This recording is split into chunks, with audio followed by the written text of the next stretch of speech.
হাকিমপুরের হাকিম সাহেব ছিল বেটার বাপ, ফরিদপুরের বয়াত।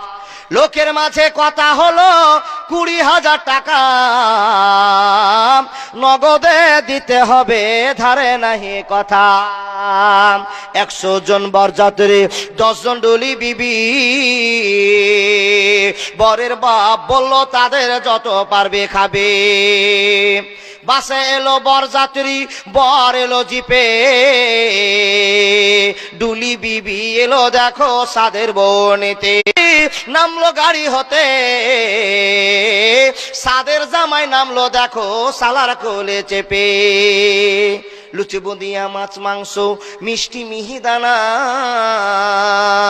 যে বা যত পারবি খাবি, নাই কখনো মানা। পেট ভরে খানা খেলো, ধরলো যত পেটে, আধা খেতে রেখে বলে হাতে ফরিদারি যাওয়ার অপেক্ষা। বেটির বাপে ইমাম সাহেব চলে এলো, বসলো নীরবেতে। দেখা দেখি মাথায় টুপি দিল সকলেতে, কেউ বা রুমাল, কেউ বা মাথা ঢাকলো গামছাতে। মাথায় টুপি, মুখে দাড়ি, হয়ে মুসলমান, টাকার লোভে পড়ে ভাই হইল যে বেঈমান।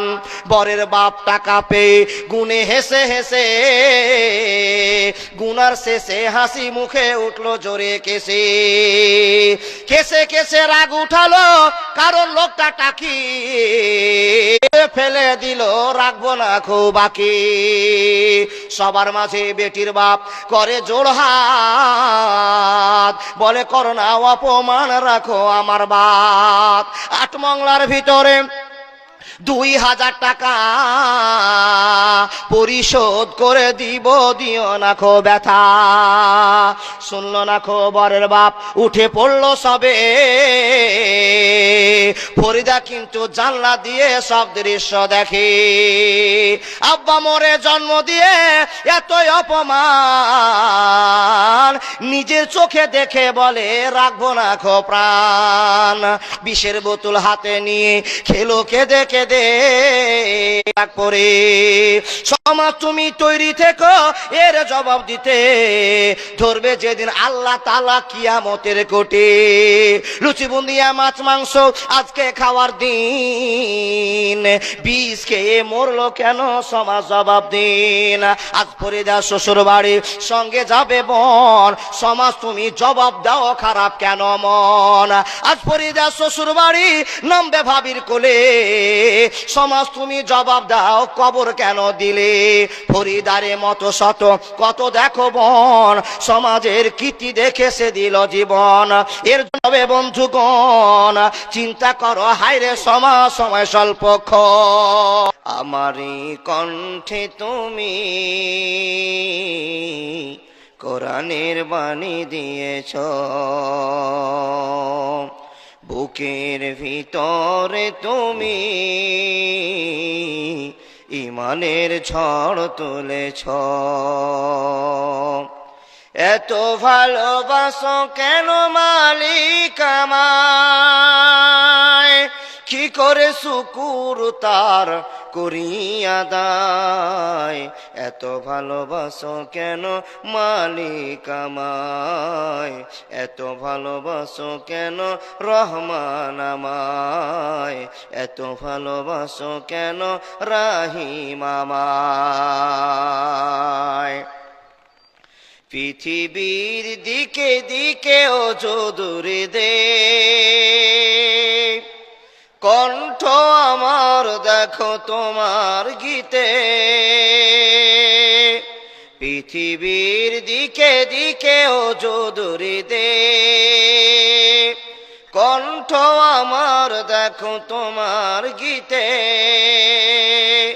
তৌফিকে তোমার নিয়ামত বেশুমার, তৌফিকে তোমার নিয়ামত বেশুমার। মন পড়ে কেঁদে সিজদায়,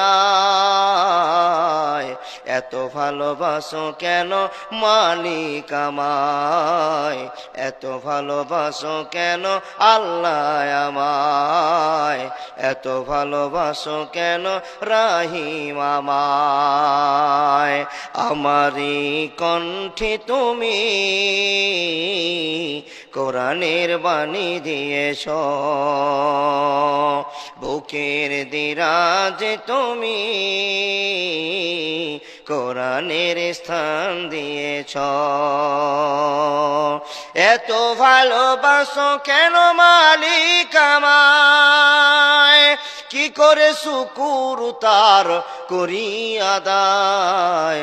এত ভালোবাসো কেন মালিক আমায়, এত ভালোবাসো কেন আল্লাহ আমায়। হেদায়ার পথে পথে জীবন সমল, চলতে আমায় তুমি করো কবুল। হেদায়ার পথে পথে জীবন সমল, চলতে আমায় তুমি করো কবুল। কোরআন গে যায় তোমাকেই যেন পায়, কোরআন গে যায় তোমাকেই যেন পায়। পথ চলি তোমারই আশায়, এত ভালোবাসো কেন মালিক আমায়, এত ভালোবাসো কেন আল্লাহ আমায়, এত ভালোবাসো কেন রহমান আমায়, এত ভালোবাসো কেন রাহিম আমায়। লিল্লাহি তাকবীর। এত ড্রামে আওয়াজ কেন গো বাবা? মন খুলে একবার আল্লাহকে খুশি করার চেষ্টা করুন তো। লিল্লাহি তাকবীর। ও চাচা, মুখটা এমন করে টিপে দিয়েছেন মনে হচ্ছে মুখ খুললে খৈনি পড়ে যাবে নাকি। আওয়াজটা মহব্বতের সাথে আল্লাহকে দেখে। পৃথিবীতে মুসলমান ছাড়া আল্লাহকে কেউ আল্লাহ বলে ডাকে না, শুধু মুসলমানই ডাকে। তাই মন খুলে একবার আল্লাহকে ডাকুন তো। লিল্লাহি তাকবীর। চলমান সভার যোগ্যতম নির্বাচিত সভাপতি মহাশয়, উপস্থিত দিন প্রিয়, ইসলাম প্রিয়, সুপ্রিয় শ্রোতা মণ্ডলী, পর্দার আড়ালে বসে থাকা অত্র এলাকার মা ও বোনেরা, লাখো কোটি শুকরিয়া সে আল্লাহ, যে আল্লাহ আমাদেরকে মসজিদের উন্নতি কল্পে আয়োজিত সভায় এতগুলো মানুষকে একত্রিত হবার সুযোগ করেছেন। সে আল্লাহ লাখো কোটি শুকরিয়া, বলুন আলহামদুলিল্লাহ। তারপরে পরে তার ভালোবাসার নবী, মায়ার নবী, বিশ্ব নবী, নবী মুহাম্মদ রাসূলুল্লাহ, আওয়াজ উঁচু করে বলুন সাল্লাল্লাহু আলাইহি ওয়াসাল্লামের প্রতি লাখো কোটি দুরূদ ও সালাম, শান্তির ধারা বর্ষিত হোক। আল্লাহুম্মা সাল্লি আলাই, আল্লাহুম্মা বারিক আলাই। আপনাদের মনটা খুব দুর্বল মনে হচ্ছে গো বাবা। আচ্ছা সত্য করে বলুন তো, গরুর গোশতে ভাত খেতে পেয়েছেন? হ্যাঁ না বলুন। যারা যারা খেয়েছেন তারা তারা বসে গেছেন, যারা খায়নি তারা এখন গেট ভাঙার চেষ্টা করছে। মসজিদের গেট ভেঙে যায় কিন্তু গরুর মাংস দিয়ে ভাত চাই। আল্লাহর বান্দা, গরুর মাংস দিয়ে এত আমাদের টান আল্লাহ দিয়েছে, ডাক্তার যদি বলে গরুর মাংস খাওয়া যাবে না, সবকিছু মেনে নিতে পারবেন কিন্তু গরুর মাংস ছাড়া যাবে না, তাই না? সেই ভিড়টাই প্রমাণ করছে বাবা। রাস্তা দিয়ে আসছি শুধু ভাত খাওয়ার জন্য, ডেলিকেট খাওয়ার জন্য এত ভিড়, আল্লাহু আকবার কাবীরা। এখানে দেখছি জালসাটা ফেল ফেল করে তাকিয়ে আছে আল্লাহর বান্দা। তবুও ভালো লাগছে, যে কটা লোক খেতে পেয়েছেন তারা বসে গিয়েছেন, যারা খায়নি ওনারা খেয়ে ইনশাআল্লাহ আসবে, এটা আশা। যাই হোক, আপনাদের সামনে কম সময়, যতটি বক্তা নিয়েছেন তার চেয়ে শ্রোতাই কম। যাক আলহামদুলিল্লাহ। বেশিক্ষণ শুনলে কিন্তু মনটা একটু গন্ডগোল হয়ে যায়, কম শুনলেই বেশি ভালো লাগে, তাই না? তো কম কম সময়ে যেগুলো বক্তা নিয়েছেন আপনারা সবই চ্যাংড়া বক্তা। 3 ঘন্টা চালালেও অসুবিধা নেই, কিন্তু সময় মেকআপ করতে গিয়ে, শ্রোতাদেরকে লক্ষ্য করতে গিয়ে 12টা থেকে 12:30তে জালসাটা শেষ করতে হবে, তাই বলুন কিনা? ও বাবা, মানুষ আসতে দেরি করছে আর যেতে জলদি করছে। আসতে দেরি আর যেতে জলদি। এটা নিয়ে আমাদের জালসা খুব জোর পার হলে 12টা বাজতে পারে। আল্লাহ যেন আমাদেরকে আজকে অনেকক্ষণ হাদিস কোরআনের কথা শুনিয়ে নেওয়ার পর আমলে ফিটিং করার তৌফিক দান করেন, বলুন আল্লাহুম্মা আমিন। ভাই ও বাবাজি, আপনাদের কয়েকটা প্রশ্ন করব, উত্তর দিবেন তো? হ্যাঁ না না? ইনশাআল্লাহ। আমার সামনে যতটি মানুষ দেখতে পাচ্ছি এগুলো সবই কি মুসলমান?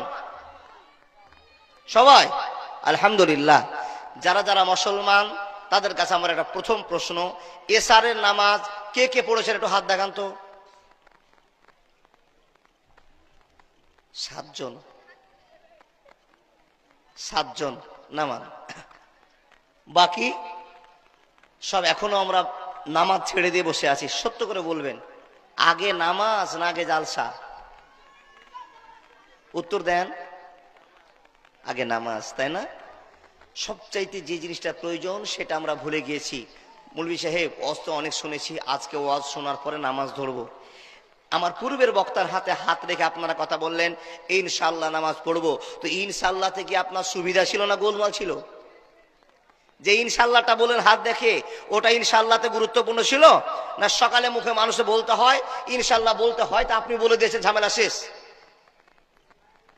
ভাই অনুরোধ করে বলছি, কাজে লাগান। সময় খুব সংকীর্ণ, জিন্দেগি খুব দুর্বলতা প্রকাশ পেয়েছে। মানুষের বুদ্ধি, মানুষের সমাজ ব্যবস্থাটাকে দিনে দিন শেষ হয়ে যাচ্ছে। এই দিকে একটু আপনি লক্ষ্য করুন, তবে আমাদের জিন্দেগির পথ যেন ইহদিনাস সিরাতাল মুস্তাকিম পথের সঙ্গে মিশ্রিত জীবন কাটাতে পারে। আল্লাহ যেন তৌফিক দান করেন, বলুন আল্লাহুম্মা আমিন। আমি যে কথাগুলো বলছি বুঝতে পারছেন তো? যাক আলহামদুলিল্লাহ, আপনারা বুঝতে পারছেন। ভাই ও বাবা, এখানে যতগুলো মানুষ আমরা বসে আছি, বলুন তো এই যে বসে আছি এর আগে আমরা ছিলাম কোথায়? যখন পৃথিবীতে আমরা ছিলাম না তখন আমরা ছিলাম কোথায়? উত্তর দেওয়া যাবে? ইন্না লিল্লাহ।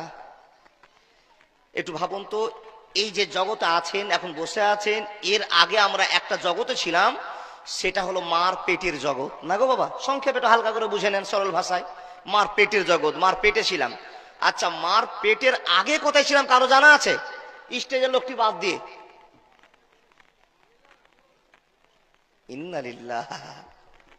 মুসলমান দাবি করলেন, প্রশ্নের উত্তর দিতে পারছেন না।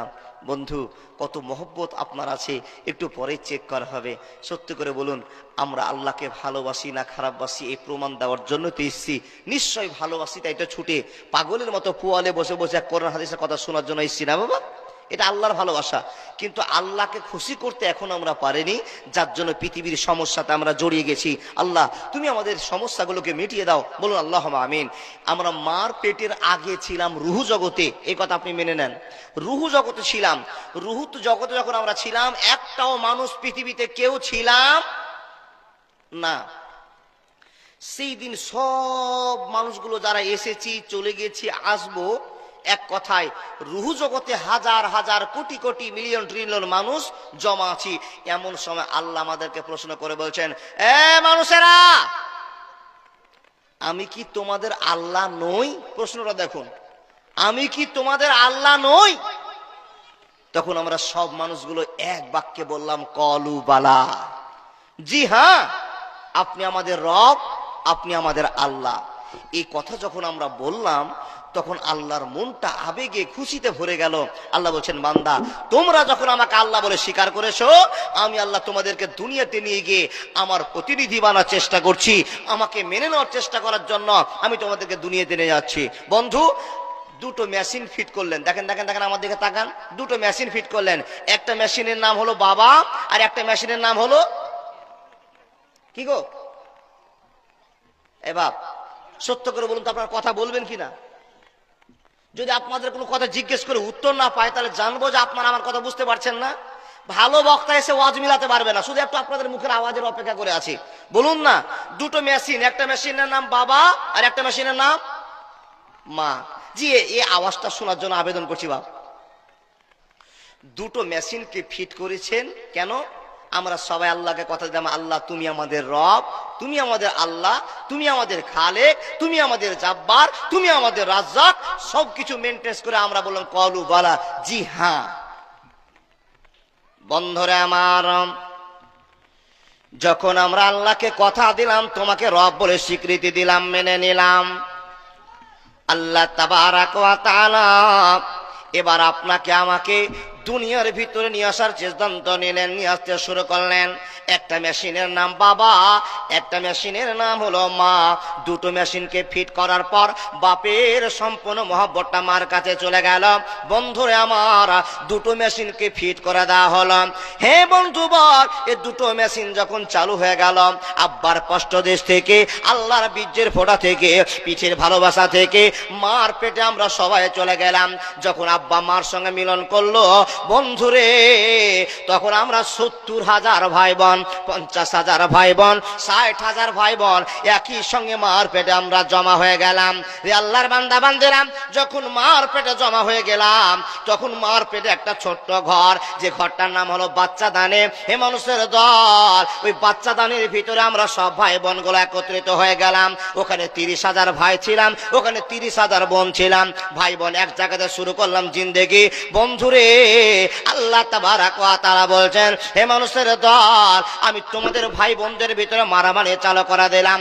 শুরু হয়ে গেল মারামারি, মার পেটে মারামারি করতে করতে করতে করতে করতে করতে করতে করতে সব ভাই বোনগুলো তোমার শেষ হয়ে গেল। সবাই মেরে নিস্তেনাবোধ হয়ে গেল, সবাই ধূলিসাৎ হয়ে গেল।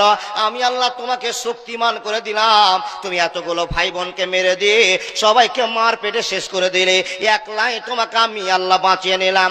বান্দারে, তুমি কি জানো না, তুমি কি বুঝে নেবে না, আমি আল্লাহ তোমাকে কত শক্তি দিলাম, কত ভালোবাসলাম, কত দয়া করলাম, কত মহব্বত করলাম। তোমার সম্পূর্ণ ভাই বোনকে পিছনে ফেলে দিয়ে আমি আল্লাহ তোমাকে সুন্দর একটা বক্তা বানালাম, তোমাকে মাস্টার বানালাম, তোমাকে জাব্বার সাত্তার খালেক বানালাম। হে বন্ধুরে আমার, আল্লাহ তাবারাক ওয়া তাআলা বলতে আরম্ভ করলেন, মানুষ রে, এত সুন্দর দামি মানুষ করে তোমাকে আমি দুনিয়াতে নিয়ে আসলাম। তুমি মানুষ ওই দুনিয়াতে চলে আসলে, একদিন পার হলো, 1 মাস পার হলো, 1 মাস পর 2 মাস হলো, 2 মাস পর 2 বছর, 3 বছর হলো। যখন তুমি হাঁটতে দৌড়তে চালু করলে, হে বান্দা সকল তুমি কান খুলে শুনে নাও, যখন তুমি হাঁটতে বলতে শুরু করলে, তোমার জ্ঞান হয়ে গেল, তোমার এখন শক্তি হয়ে গিয়েছে, তুমি এখন কথা বলনেওয়ালা হয়েছো, তুমি এখন ইনকামের জন্য দৌড়তে আরম্ভ করেছো, শক্তি তোমার হয়েছে। হে বান্দা, তোমার কাছে আমার প্রশ্ন, যে ছেলেটা তোমাকে আমি এত কষ্ট করে দুনিয়াতে নিয়ে আসলাম, যখন তোমার শক্তি হয়ে গেল, তখন আমাকে বলে তুমি ভুলে গেলে, আমাকে মনে রাখতে পারলে না। বান্দারে, তোমার কাছে আমার প্রশ্ন, মা গররাকা বিরাব্বিকাল কারীম, বান্দা বলো তো, তোমাকে আমার কাছ থেকে কোন জিনিসে দূরে নিয়ে চলে গেল? আপন মানুষ চেনা বড় দায় রে, আপন মানুষ বোঝা বড় দায়, চাইলে তারে যায় না বলা, বুকের ভিতর কষ্টের মেলা। আপন মানুষ সবচেয়ে বেশি আপনকে কাঁদায়, আপনকে কাঁদায়, আপন মানুষ চিনা বড় দায় রে, আপন মানুষ বোঝা বড় দায়।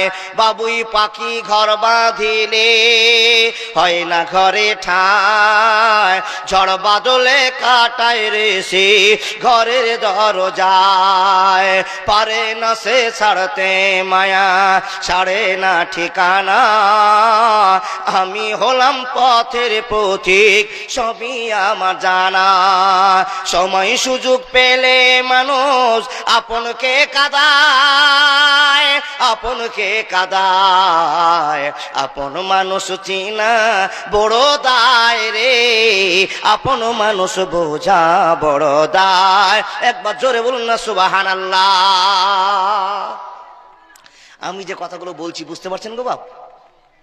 দেখুন, আল্লাহ আপনাকে কত কষ্ট করে দুনিয়াতে নিয়ে আসলেন, আর নিয়ে আসার পর যেদিন আপনার বয়স 10 বছর, 11 বছর, 12 বছর, যেদিন দুনিয়াকে আপনি চিনতে শিখলেন, বুঝতে শিখলেন, সেই দিন বেনামাজি হয়ে নোংরা পথ রচনা করলেন। আল্লাহ প্রশ্ন করছেন, যখন তোমার কেউ ছিল না তখন ছিলাম আমি, এখন তোমার সব হয়েছে, পর হয়েছি আমি। ঠিক না ভুল?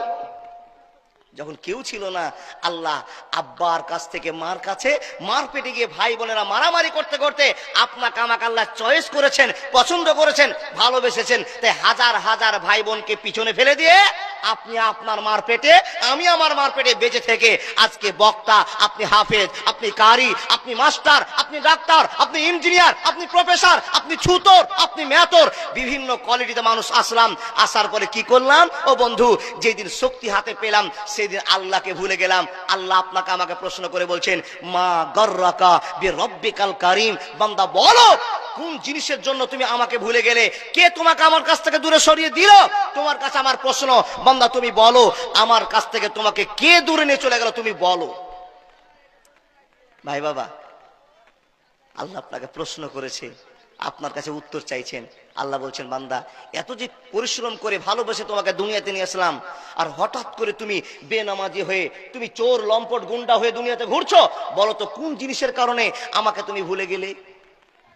আল্লাহ বলছেন, বান্দা ডানে বামে সামনে পিছনে যেখানেই যাও না কেন, সুম্মা ইলাইহি তুরজাউন, আমার কাছে ঘুরে ফিরে আসতে হবে। ইন্না ইলাইনা ইয়াবাহুম সুম্মা ইন্না আলাইনা হিসাবাহুম। যেদিন আসবে সেদিন কলুতে পিড়িয়ে গন্ডায় গন্ডায় করে হিসাব বের করে নিব। 60 বছর বয়স থেকে 10 বছর বয়স থেকে 60 বছর পর্যন্ত কি দুনিয়াতে কর্ম করেছো আমাকে হিসাব দাও। সেদিন আমি প্রশ্ন করব, রিহাই হবে না, হবে না, হবে না। আপনাকে বুঝায় আল্লাহর বান্দা। আল্লাহ বলছেন, ইয়া আইয়ুহাল ইনসান মা গর্রাকা রব্বিকাল বিরব্বিকাল কারীম। বান্দা আমি তোমাকে প্রশ্ন করেছি, তুমি আমাকে উত্তর দাও, কোন জিনিসে আমার কাছ থেকে তোমাকে দূরে নিয়ে চলে গেল? দূরে তুমি চলে গেলে যার জন্য নামাজ পড়তে পারলে না, দান করতে পারলে না, আল্লাহকে ভালোবাসতে পারলে না, ইবাদত করতে পারলে না, রোজাকে ভুলে গেলে, মহব্বতের সঙ্গে জিন্দেগি না কাটিয়ে বেঈমানের পথ তুমি রচনা করেছো, কিসের জন্য তুমি বলো? আপনাকে প্রশ্ন করেছি, উত্তর আপনাদের কাছে আছে? দাদা বন্ধু, উত্তর আছে? দেখুন তো এই উত্তরটার সঙ্গে আপনার জীবন মিলে কিনা। ও দাদা বন্ধু, যারা দাঁড়িয়ে আছেন, হয় গেটটা ছেড়ে দেন, আর না হলে ভাত খেয়ে আবার কোন জায়গা দেখে বসে যান। সামনে অনেকটা জায়গা ফাঁকা আছে, এই জালসাতে বসলে আল্লাহ আপনার জীবনের গুনাহ মাফ করে দিবেন। দেখুন, এমন একটা ওয়াজ করছি, আল্লাহ আপনাকে প্রশ্ন করেছে, বান্দা তুমি বলো তো আমাকে ভুলে গিয়েছো কিসের কারণে? উত্তর আমাদের কাছে সবার জানা। এই কমিটির লোক, এই বাম দিকের এখানে হই হাল্লা হচ্ছে, দেখেন তো,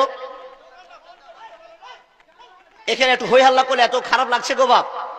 দেখুন, এটা ইসলামী পরিবেশ, একটু মানার চেষ্টা করবেন। আবেদন আপনাদের কাছে, এটা ইসলামী পরিবেশ। আর আমরা মুসলমান, পৃথিবীতে যত ধর্ম আছে, জাতির মানুষ আছে, সবচেয়ে আমরা উন্নত জাতির মানুষ, তাই না গো বাবা? জি জি জি জি, থাক থাক থাক, ছেড়ে দেন, হয়ে গেছে। আচ্ছা আচ্ছা, বলুন আমি কোন ওয়াজ করছিলাম মনে আছে? আল্লাহ আপনাকে প্রশ্ন করেছে, তুমি কিসের কারণে আমাকে ভুলে গেছো বান্দা, বলো কোন সুখের জন্য? তা আপনি উত্তর দিবেন, আল্লাহ দুনিয়াতে যেই দিকে যাচ্ছি সেই দিকই আনন্দ। ঠিক না ভুল?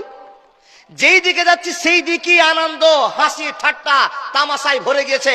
ও আল্লাহ, টাকার উপরে টাকা, সুখের উপরে সুখ। মানুষের টাকা ছিল না, দুঃখ ছিল, এখন টাকা হয়ে গেছে, সব দুঃখ হারিয়ে গেছে।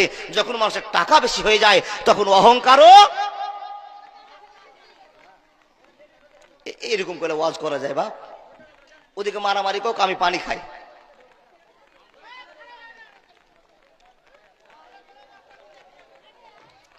জি, কাজ করছেন, একটু আস্তে আস্তে করবেন, তাহলে আলহামদুলিল্লাহ ভালো লাগবে।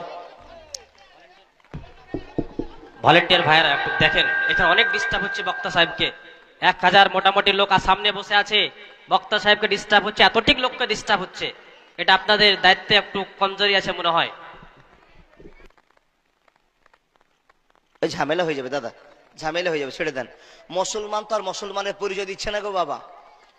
জি, যা বলবেন আসতে বলবেন দাদা, তাহলে সংশোধন হবে ইনশাআল্লাহ। মাশাআল্লাহ, আমার একজন দাদা জালসা শুনতে শুনতে মনে আবেগে ভরে গেছে, উনি 1000 টাকা আমার হাতে দান করে দিয়েছে। দেখুন, আল্লাহ বলছেন, মা গাররাকা বিরব্বিকাল কারীম। বান্দা বলো তো কিসের জন্য তুমি আমাকে ভুলে গেছো? তো আমাদের দাদা 1000 টাকা দান করে গেল, প্রথম নাম্বার এটাই হলো কেলেম। টাকার জন্য আল্লাহ আমরাকে ভুলে গেছি, টাকার জন্য রবকে ভুলে গেছি, টাকা ইনকাম করার জন্য সুখের জন্য আল্লাহকে ছেড়ে দিয়েছি। ঠিক না ভুল? যত টাকা বেশি হবে তত আল্লাহকে বেশি ভুলে যাওয়া যাবে। আল্লাহ বলছেন, বান্দা যখন আবার তোমাকে বিপদে ফেলবো তখন তোমার মুখ থেকে আবার আল্লাহ আল্লাহ শব্দটা বেরিয়ে যাবে। যখন তোমরা আমাকে ডাকতে ভুল করবে তখন আমি আল্লাহ তোমাদেরকে আবার স্মরণ করিয়ে যাওয়ার জন্য মাঝে মাঝে করোনা ভাইরাস দিব, মাঝে মাঝে এনআরসি পাঠাবো, মাঝে মাঝে এসআইআর পাঠাবো, যেন তোমার মতো বেঈমানকে মাঝে দিনে 100 বার আল্লাহ বলাতে পারে। এইরকম শক্তি আমি আল্লাহ মজুদ করে রেখেছি। তোমার কাছে আমার প্রশ্ন, বান্দা বলো তো, এ টাকার জন্য আমি আল্লাহ সুখ দিতে পারি, আমি আল্লাহ শান্তি দিতে পারি। তোমরা টাকা ইনকাম করো, লক্ষ লক্ষ টাকা কামাই করলেও শান্তি আসবে না তোমার রবকে যদি তুমি রাগিয়ে দাও। তাহলে আমরা আল্লাহকে ভুলে গেছি টাকার জন্য। দ্বিতীয় নম্বরে প্রশ্ন হলো স্ত্রী জাতের জন্য আমরা আল্লাহকে ভুলে গেছি। কথা ঠিক না ভুল মিলিয়ে দেখবেন বাপ। এক টাকা পয়সার স্বাদের জন্য টাকা যার এ দুনিয়া তার, ঠিক না ভুল? দ্বিতীয় নম্বর কথা, যাদের টাকার জন্য মেয়েদের প্রতি আসক্ত হয়ে গেছে, টান হয়ে গেছে, আল্লাহ তাবারাক ওয়া তাআলা বলছেন, এই মানুষ, এই মেয়ে জাতকে নিয়ে তোমরা জীবন কাটাচ্ছ, আজওয়াজাল লিতাসকুনু ইলাইহা। আমি আল্লাহ বলছি পৃথিবীর যত শান্তির জায়গা আছে সবচেয়ে দামি শান্তির জায়গাটার নাম হলো মেয়েদের ভালোবাসা, স্ত্রীর ভালোবাসা। কিন্তু বেশি ভালোবাসা নিতে গিয়ে ঈমান আমাল সব ধ্বংস করে দিও না। তার কারণ আল্লাহ তাবারাক ওয়া তাআলা বলছেন মেয়েদের কাছ থেকে ফিতনা তৈরি হয়। কেমন করে প্রমাণ দিলেন আল্লাহ? আল্লাহ নিজে বলছেন ইন্না কাইদা কুন্না আজিম। ও আল্লাহর বান্দা, ইবলিস শয়তানের চক্করকে মেয়েদের চক্কর হার মানায়। আল্লাহ নবী মুহাম্মদুর রাসূলুল্লাহ পড়ুন সাল্লাল্লাহু আলাইহি ওয়াসাল্লাম বলছেন ফাত্তাকুদ দুনিয়া ওয়াত্তাকুন নিসা ফা ইন্না আওয়ালা ফিতনাতে বানি ইসরাঈলা কানাত ফিন নিসা। এই মানুষেরা ধন সম্পদের জন্য, দুনিয়ার মহব্বতের জন্য আল্লাহকে ভুলে গেছো, দুনিয়ার মহব্বতে পাগল হয়ে যেও না। আর দ্বিতীয় নম্বর নবীজি বলছেন ওয়াত্তাকুন নিসা, মেয়েদের চক্করে পড়িও না। কিন্তু আমরা যতটি পুরুষ বসে আছি সবাই মেয়ের চক্করে পড়ে আছি।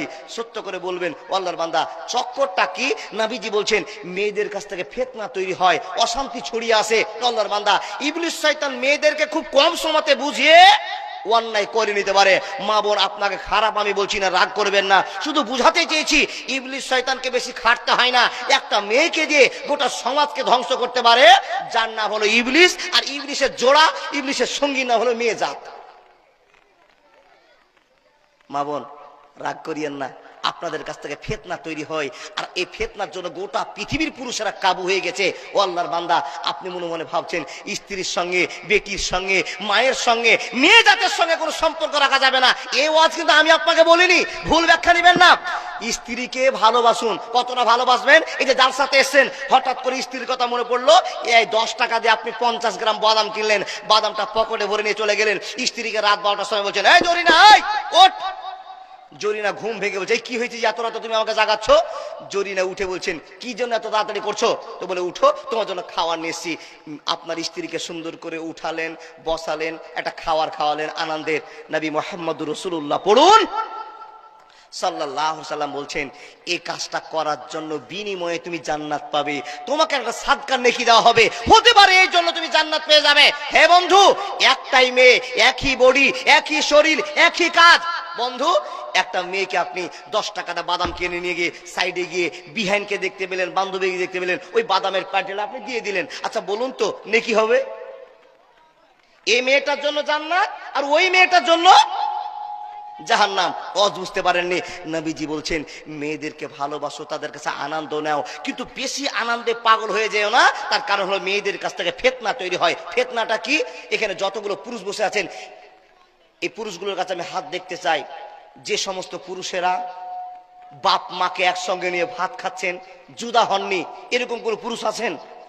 অনেক আছে।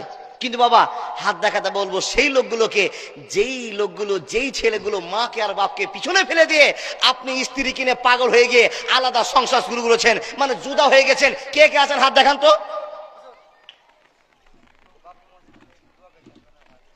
জি, বাবরি মসজিদের জন্য দোয়া চেয়েছে আমার ভাই 200 টাকা দিয়ে। জি, মুর্শিদাবাদ আপনার বাড়ি? ও, বাবরি মসজিদ, দেখেন, আস্তে আস্তে ভাই, আস্তে আস্তে। জি, বাবরি মসজিদের জন্য দোয়া চেয়েছে, আল্লাহ ওনার এই মনের কামনা বাসনাকে কবুল করে নিন, আল্লাহুম্মা আমিন। ভাই সকল দেখুন, স্ত্রীকে ভালোবাসা দেখান, জীবনে লাভ আছে। আপনি ভালোবাসা চাইছেন, কিন্তু নবীজি বলছেন স্ত্রীর কাছ থেকে ফিতনা হয়। কি ফিতনা? বাপ মাকে কাঁদিয়ে দিয়ে আপনি জুদা হয়ে গেছেন। এখানে হাজার ছেলে আছে, হাজার ছেলে আছে। ও আল্লাহর বান্দা, প্রশ্ন আপনার কাছে আমি জানতে চাই, আপনি নিজে জুদা হয়েছেন না আপনার বাপ মাকে আপনাকে জুদা হয়েছে? নিশ্চয় আপনাকে বলতে হবে। আপনি বলে, মাওলানা সাহেব আমারও কিছু আশা ছিল আর মা বাবা আমাদেরকে জুদা করে দিয়েছে। ভুল করবেন না। যেদিন আপনি জুদা হয়েছেন, আপনার বাপ আর মাকে আপনি চিনতে পারেননি। আপনার মা বাড়ির বাইরে গিয়ে চোখের পানি আল্লাহর কাছে ঝরে বলেছে, আল্লাহ আমার 3টা ছেলে, সবাইকে এক জায়গাতে রেখে সংসার করতে চেয়েছিলাম, বড় আবেগ ছিল, আমার 3 ছেলে ইনকাম করবে আর মা বাবার হাতে টাকা এনে দিবে আর মা বাবা আনন্দে খাবে আর খরচা করবে, বউ বেটিকে নিয়ে আনন্দ একটা পরিবেশ তৈরি করবে, তা আমি পারিনি। মা চোখের পানি ঝরঝর করে ছেড়ে আল্লাহর কাছে কেঁদেছে। প্রশ্ন আপনার কাছে, এর জন্য কিয়ামতের মাঠে আপনাকে জবাব দিতে হবে। আপনি কি কাজ করেছেন? স্ত্রী আপনাকে ভুল বসিয়ে দিয়েছে। ও রহিম, ও আব্দুল সাত্তার, তোমরা 3 ভাই, তুমি তো বেশি কামাই করো আর তোমার 2 ভাই লেখাপড়া করছে, ওরা তো কামাই করে না, যত ইনকাম করছো তুমি করছো আর তুমি তাদের জন্য জীবনটা শেষ করছো। অতএব তুমি জুদা হও না তো আমি বাবার বাড়ি চললাম। স্ত্রীর কথা শুনে স্বামী চিন্তা করছে, আল্লাহ এত সুন্দর বউ যদি চলে যায় বাপের বাড়ি, এরকম বউ তো আমি আর পাবো না। যার জন্য আপনি সিদ্ধান্ত নিলেন, আব্বাকে মাকে প্রশ্ন করে বলছেন, মা আমাকে জুদা করে দাও, বাবা আমাকে জুদা করে দাও। বাপ মা আপনাকে জুদা করে দিলেন বটে, কিন্তু চোখের পানিতে আপনাকে বিদায় দিয়েছে। বন্ধু, এই প্রশ্ন আপনাকে বোঝাতে চেয়েছি, স্ত্রীর জন্য আপনি ফাসাদে পড়লেন। কত বড় ফাসাদ! আপনার মার চোখ থেকে আপনি পানি ফেলে দিয়েছেন। বুঝতে পারেননি? আল্লাহ বলছেন 2টো জিনিস থেকে বাঁচো। নবীজি বলছেন 2টো জিনিস থেকে বাঁচো, দুনিয়ার স্বাদ থেকে আর মেয়েদের স্বাদ থেকে। আপনি প্রশ্ন করবেন, ও মাওলানা মেয়েদের চক্কর থেকে কেমন করে বাঁচবো? নিজের স্ত্রীকে, নিজের বেটিকে, নিজের মাকে তো শ্রদ্ধা ভালোবাসা দেখায়, কি করে বাঁচবো? আপনাকে বাঁচার জন্য বলছি না, তাদের কথাকে এড়িয়ে চলতে হবে, সবটাই নয়। প্রয়োজনীয় কথা নিতে হবে আর প্রয়োজনীয় কথা ছাড়া অন্য কথা বাদ দিতে হবে। প্রয়োজনীয় কথা কি গো বাবা? এখন যদি আপনার স্ত্রী বলে, ও আল্লাহর বান্দা, আমার স্বামী, দুনিয়ার স্বামীকে দেখলাম তাদের স্ত্রীকে কত জায়গায় ঘুরে বেড়ালো, আর তুমি আমার এমন খারাপ স্বামী, বোকা স্বামী, যা আমাকে হুমায়ুনের মসজিদটা দেখালে না আজ পর্যন্ত। বুঝেননি? আরে তোকে হুমায়ুনের মসজিদ দেখাবো, ঠিক আছে, তো কি হলো বাবা? স্ত্রী প্রস্তাব দিয়েছে, চলো একদিন পিকনিক করে আসি। আচ্ছা, এই প্রস্তাব মানা যাবে? কোন খেপা বেটা ছেলে যদি থাকে, পাগল যদি থাকে, স্ত্রীর এই কথা শুনে নিয়ে হুমায়ুনের সঙ্গে হুমায়ুনের মসজিদ দেখা করতে গেল, বাবা পিকনিক খেতে গেল। ওদিকে পিকনিকের জন্য সব সরঞ্জাম চলছে, হঠাৎ করে আপনার স্ত্রীকে আর খুঁজে পাচ্ছেন না। কোথায় গেল? কোথায় বলো? বলে রহিমের স্ত্রীকে জাব্বার নিয়ে পালিয়ে গেছে। এটা হলো ফিতনা, এটা হলো অশান্তি, এটা হলো মেয়ে জাতির কাছ থেকে তুলে আসা একটা কষ্ট। বন্ধুরে আমার, আপনাকে বোঝাতে চেয়েছি, আল্লাহর বান্দা মেয়ে জাতির কাছ থেকে ফিতনা ছড়ায়। আপনি প্রমাণ করে বলবেন, মাওলানা কি ফিতনা ছড়ায় একটু বুঝান, আপনার ওয়াজ শুনে খুব ভালো লাগছে না। আমার মা বোনেরা বলবে, মাওলানা মেয়েদের কাছ থেকে কি ফিতনা ছড়ায় একটু আপনাকে বুঝাই, নাহলে বুঝতে পারবেন না। আপনার স্ত্রী আপনাকে যা বলছে আপনি মেনে নিচ্ছেন, তাই তো আপনাকে বলি, যার বাড়ির স্ত্রী যত চালাক, তার বেটির তত ঘন ঘন তালাক। বুঝেননি? যার বাড়ির স্ত্রী যত চালাক, তার বেটির তত তালাক। যারা স্ত্রীকে মালিক বানিয়েছেন, মালকিন বানিয়েছেন, আপনাদের বাড়িতে সমস্যা মিটবে না, মিটবে না, মিটবে না। আমি বলিনি, বিশ্বনবী নবী মুহাম্মদুর রাসূলুল্লাহ পড়ুন। তার কারণ একটা মেয়ে পরিবার চালাতে পারে না, একটা মেয়ে সমাজ চালাতে পারে না, একটা মেয়ে দেশ চালাতে পারে না। তাই তো আপনাকে সজাগ করে বলছি, বন্ধু স্ত্রীকে ভালোবাসেন, কিন্তু মালিকের দায়িত্বকে দিয়ে দিবেন না। যেদিন মালিকানা দিয়ে দিবেন, সুজে নেন, বুঝে নেন, অশান্তি চালু হয়ে গেল, মেয়েদের কাছ থেকে ফিতনা তৈরি হয়। আপনাকে বলি, পৃথিবীতে যত মানুষ ছিল, সবচেয়ে দামি মানুষের নাম কি গো? এই যে বলে না, পৃথিবীতে যত মানুষ ছিল, আল্লাহু আকবার, মালাকুল মউতের খবর, সবচেয়ে দামি মানুষের নাম কি? ইন্না লিল্লাহ। আপনাদের কাছে সবচেয়ে দামি মানুষ কে? হযরত মুহাম্মদুর রাসূলুল্লাহ পড়ুন। ও আল্লাহর বান্দা, কতটা ভালোবাসেন? হয়নি, হবে না, হতে পারে না, আমার নবীর সাথে কারো তুলনা। হায়রে তুলনা তো দূরের কথা, ছায়াও মিলে না। হয়নি, হবে না, হতে পারে না, আমার নবীর সাথে কারো তুলনা। ইউসুফকে দেখে যারা আঙ্গুল কেটেছে, তারা কি বিশ্ব নবীর রূপ দেখেছে? আর আর দেখতো যদি কেটে দিত কলিজা খানা, হয়নি, হবে না, হতে পারে না, আমার নবীর সাথে কারো তুলনা। একবার জোরে বলুন না সুবহানাল্লাহ। পৃথিবীর যত মানুষ আছে সবচেয়ে দামি মানুষের নাম হযরত মুহাম্মদ রাসূলুল্লাহ। আওয়াজ করে বলুন না সাল্লাল্লাহু আলাইহি ওয়াসাল্লাম। বন্ধুরা আমার কথা বলতে আরম্ভ করলাম, যে লোকটা এত দামি, যে লোকটার এত মান, যে লোকটার এত সম্মান, যে লোকটাকে আল্লাহ এত দায়িত্ব দান করেছেন, এত শক্তি দিয়েছেন, এত মহান বানিয়েছেন, কতটা দাম, এই নিয়ে যদি আলোচনা করতে যায় তাহলে আরো 10 মিনিট আমার লস হয়ে যাবে। রে আল্লাহর বান্দা বান্দিরা মনোযোগ দিয়ে শুনে যান, যে লোকটা এত দাম, এত মান, এত সম্মান, যাকে বলা হয়েছে লাকাদ কানা লাকুম ফি রাসূলিল্লাহি উসওয়াতুন হাসানা। হে গোটা পৃথিবীর মানুষেরা, তোমাদের জন্য নবী মুহাম্মদকে মডেল বানানো হলো, আইডিয়াল বানানো হলো। নবী মুহাম্মদ যেমন করে খাবে তোমরা সেই মতো খাবে, নবী মুহাম্মদ যেরকম ঘুমাবে তোমরা সেই মতো করে ঘুমিয়ে যাবে, নবী মুহাম্মদ যেরকম কথা বলার টেকনিক শিখিয়ে দেয় তোমরা সেই রকম কথা বলবে। নবী মুহাম্মদকে জীবনে যদি কেউ ফিটিং করতে পারে সে বডি জান্নাতে চলে যাবে, জাহান্নামে যাবে না, যাবে না, যাবে না।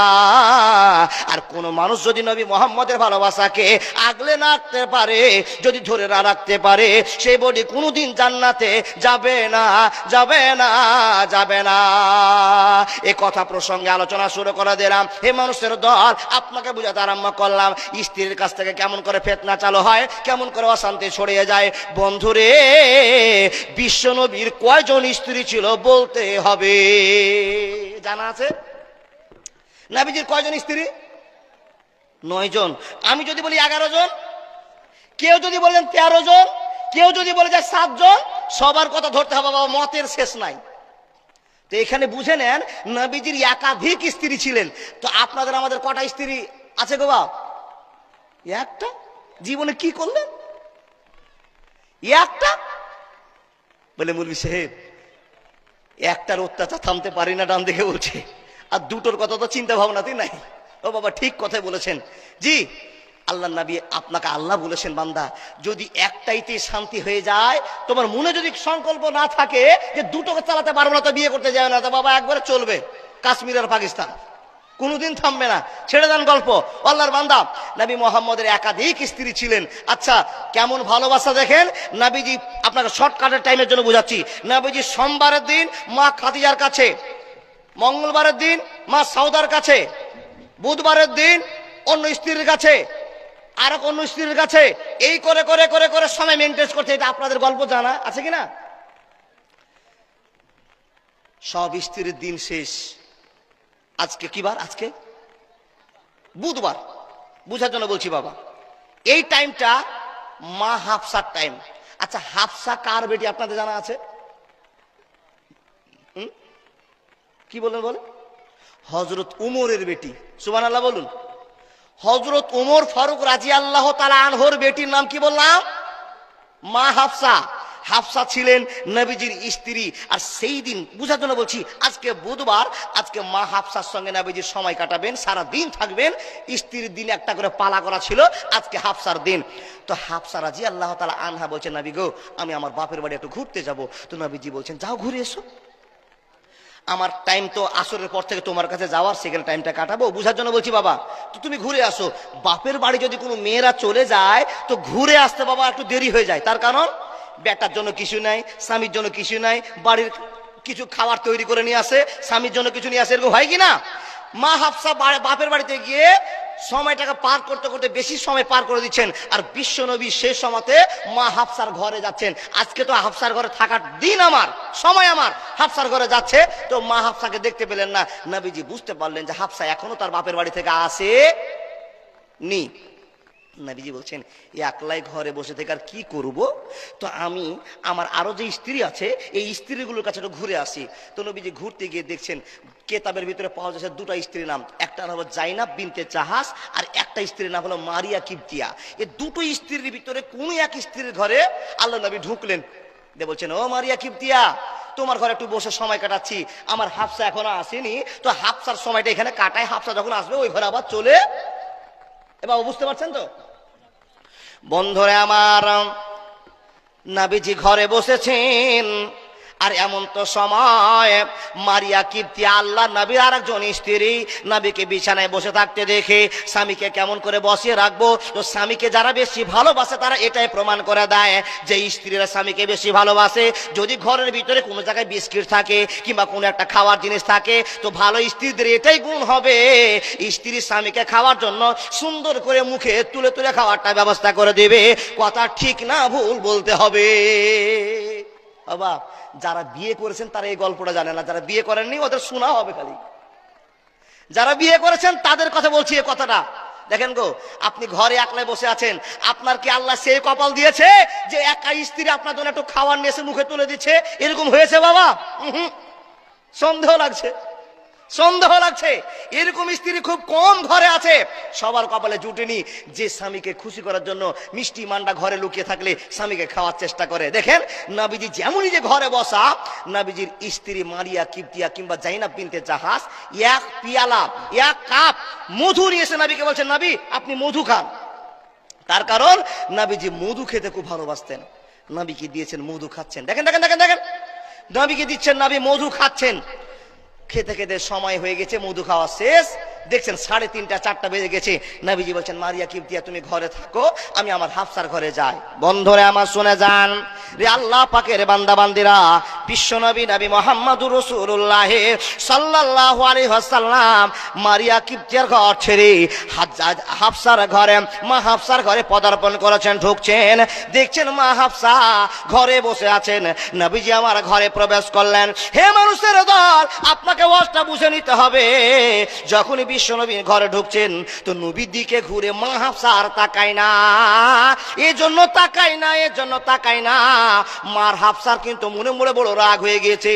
আমার টাইমটা, আমার সময়টা, আমার নবী, আমার ভালোবাসা স্বামী নবী মোহাম্মদ কেন মারিয়া কিপ্তিয়ার ঘরে সময়টা পার করলাম, এটা কিন্তু সহ্য করতে পারলেন না। বন্ধুরে, আল্লাহ নবীর সঙ্গে মা হাফসা কথা বলছেন না, মনটা যেন ভারী ভারী হয়ে আছে। বন্ধুরে আমার, আপনাকে একটা সোজা গল্প শুনিয়ে যায়, স্ত্রী কখন রাগ করবে যদি অরিজিনাল আপনি স্বামী হন বুঝা যাবে কিনা বলতে হবে। বাবা, স্ত্রী কোন সময়তে রাগ করে স্বামী বুঝে নাই, আর স্বামী কখন রাগ করে স্ত্রীরা বুঝে যায়। ঠিক নি ভুল? যদি দামি স্বামী আর স্ত্রী হয় তাহলে স্ত্রী 40 বছর থেকে সংসার করে আজও পর্যন্ত বুঝতেই পারলো না আমার স্বামী কখন গরম আর কখন ঠান্ডা। স্ত্রীর কাছে নবীজি যাচ্ছেন তো দেখছেন মা হাফসার মনটা ভারী ভারী হয়ে আছে। যে হাফসা আনন্দ করে কথা বলতো সে হাফসার কথা বলে না। নবীজি কথা বলতে যাচ্ছেন, যেমনই নবীজি কথা বলেছেন, হাফসা এত দেরি কেন হলো? দেখেন বোঝার জন্য বলছি, যখনই কথা বলা তখন মা হাফসা বলছেন, নবী গো আপনার মুখ থেকে একটা গন্ধ বেরোচ্ছে, যদি বলুন নাউজুবিল্লাহ। কি বলছে? কি বললাম? গন্ধ। নবীজি তো লজ্জা পাচ্ছেন। ও বাবা, এখন যদি আপনার সঙ্গে আমি কথা বলছি, কিছু কিছু মানুষের মুখের গন্ধ আছে না? আপনার সঙ্গে কথা বলছি, 3-4 জন লোক আছে কিংবা একলাই আপনি আর আমি আছি, যদি আপনি বলেন ভাই আপনার মুখ থেকে বড় গন্ধ বের হচ্ছে, তাহলে খারাপ লাগলো না ভালো লাগলো? খারাপ লাগার কথা, খারাপ লাগার কথা। কেন? মুখের গন্ধ সহ্য করা যায় না। নবীজিকে বলছেন, নবী গো আপনার মুখ থেকে একটা গন্ধ বেরিয়ে আসছে। কিসের গন্ধ জি? তো বলছেন মাগাফিরের গন্ধ, একটা আঠা জাতীয় মাগাফির আছে, এই মাগাফিরের গন্ধ আপনার কাছে আসতে। আচ্ছা বলুন তো, যেই লোকটা 5 ওয়াক্ত নামাজের ভিতরে মেশওয়াক করতেন, পরিষ্কার পরিচ্ছন্ন হয়ে থাকতেন, সেই লোকটা স্ত্রীর কাছে যাচ্ছেন খুশি নেওয়ার জন্য, আর এমন সময় স্ত্রী বলছেন, নবী আপনার মুখ থেকে গন্ধ বেরোচ্ছে। নবীজি লজ্জিত হলেন, কেন আমার মুখ থেকে গন্ধ? নবীজি বলছেন, এক্ষুনি তো আমি অন্য স্ত্রীর কাছ থেকে মধু খেয়ে আসলাম, আর মধু খাওয়া আসার পরে তুমি বলছো গন্ধ ছুটছে, এটা বড় খারাপ কথা বন্ধু আমার। নবীজি লজ্জা পাচ্ছেন। ও বন্ধু আমার, শর্টকাটের টাইমে মাওলানা সাহেবের কথা দেখে আর ইনাদের আলোচনা দেখে বুঝতে পেরেছি মালাকুল মউত হাতে চলে এসছে। কিসে বুঝতে পারছেন না? ওয়াজ কি করবো বা, ওয়াজ যদি শুনতে হয় 2 ঘন্টার টাইম দিতে হবে শুধু ওয়াজের জন্য। দেখেন এই কথা না বলে শান্তিও আসে না। নবীজিকে বলছেন, নবী গো আপনার মুখ থেকে গন্ধ হচ্ছে। আচ্ছা বলুন তো, নবীজিকে আপনার আমার মতো গুটকা করছিলেন, বিড়ি করছিলেন? বলুন হ্যাঁ না না? জি। আপনার সঙ্গে কথা বলতে গেলে আপনার মুখ থেকে 3 কুইন্টাল মুখে আপনার গুটকা ভরা আছে, আপনার গন্ধ ছুটতে পারে। কিন্তু বিশ্ব নবীর গন্ধ ছুটতে পারে না কেন? জন্ম আমার নবীর যুগে হলে কেমন হতো, জন্ম আমার নবীর যুগে হলে কেমন হতো।